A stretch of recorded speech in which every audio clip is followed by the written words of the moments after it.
So I've been living with 50% of an air fryer for about a year and a half. And I wish I could say that this air fryer had a good long life, but I can't. So hit subscribe. I would love for you to see what I'm going to be replacing this guy with, because I hope I didn't have to replace it, but I do because of all the troubles I've had to go through. So let's get started and check this out.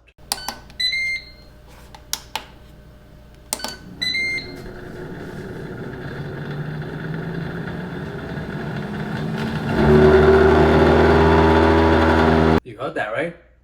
Now here's the good basket.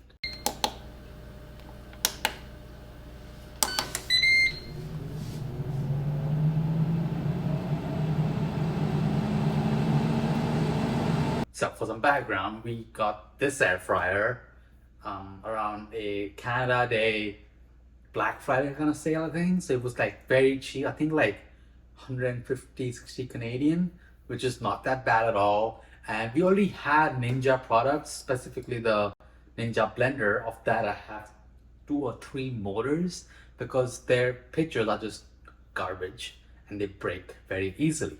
So that's kind of useless too. And that's why we got this. But then we eventually learned that the blenders are garbage.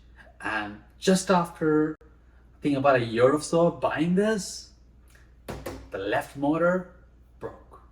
So we couldn't even replace it because it was out of warranty, which was perfect. So we've been stranded with half an air fryer for so long. And it would have been okay if the basket of one of them, the right side, was big enough. But it's just this long, kind of shallow, kind of short kind of basket. And while it has been okay for me to make content with it, there are just so many limitations in terms of like the number of batches I can cook at a time, the angles I can show the shots in, because earlier in the old kitchen I had the air fryer on a countertop, just like on a corner of the kitchen, because we had the wall, remember? So if you ever wondered, looking at my air fryer videos, why I always pick the option number 2, well, now you know.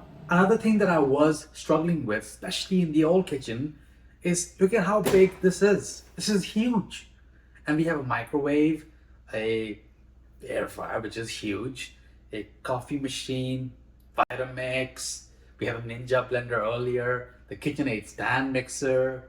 I think that's it. But Instant Pot, right? It's just so many kitchen appliances, and I was really running out of space, and we just had stuff just pile on into our storage room, just hogging up space, collecting dust. And I think it was almost like a blessing that this guy was dying, and we got a new stove, and I'm gonna be using that for my air fryer replacement. And you may wonder why?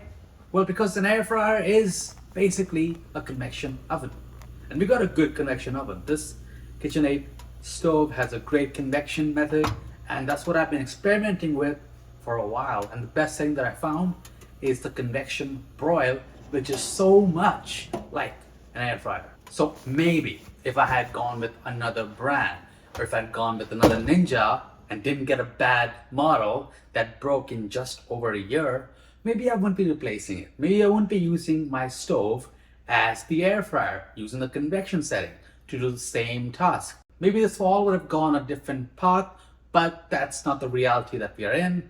Today, I'm gonna be just getting rid of this because I'm gonna reclaim that counter space and using it just to cook awesome stuff for you.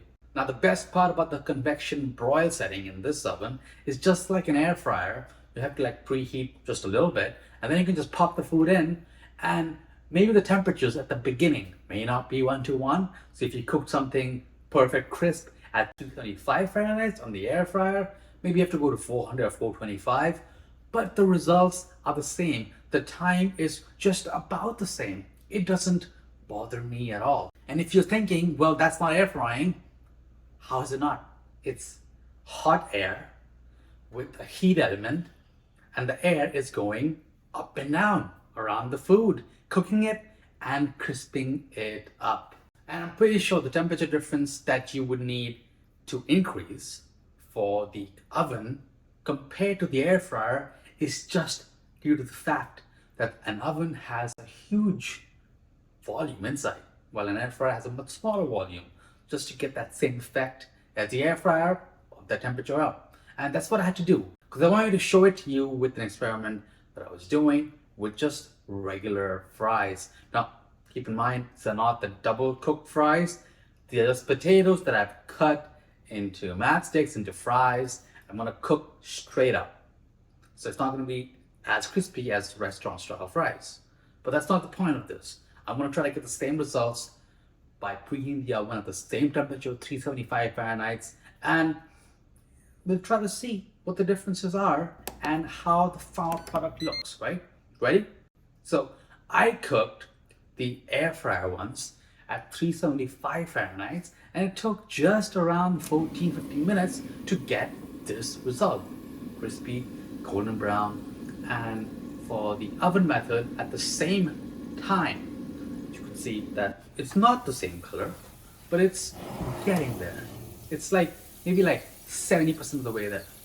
So what I did, increase the temperature to 400 from 375, convection broil setting, and in just about 6-7 minutes, it turned out just like this. So what if I had cooked the 15 minutes before I bumped that temperature up at 400? Most likely, it'll be very close to what we saw with the air fryer. Now, I'll be doing a lot more of these comparisons. I'm not getting rid of this yet, but I will be once I've really used every little bit of this air fryer, because right now it's just a tool for me to compare my new methods with my old methods. I can really put together a nice guide for you on how to really use a great convection oven to do the same thing with more food. Yes, that's the best part. I'm so excited about that. I don't have to worry about batches anymore. So I'm gonna close off with this. If you already have a good air fryer and you're happy with it, the amount of food that it gets ready for you is perfect for you, and you don't have any issues with your air fryer. Perfect. You're good. You don't need to worry about a great convection setting in your oven. But if you're thinking about getting an air fryer, or if you are having issues with the current air fryer and you already have a great oven at home that has a great convection broil setting, think again and really consider, do you really need the air fryer, or do you want it because it's something new and flashy, just like what I did? Back then, I didn't have that great oven. I didn't even have a convection setting. First time messing around with it. So it's your choice at the end. You want to cook in a regular size convection oven, or you want to cook in a miniaturized convection oven instead. In the meanwhile, hit subscribe so you can see all the comparisons I'm thinking of doing while I munch on these fries. Have a good one. Bye.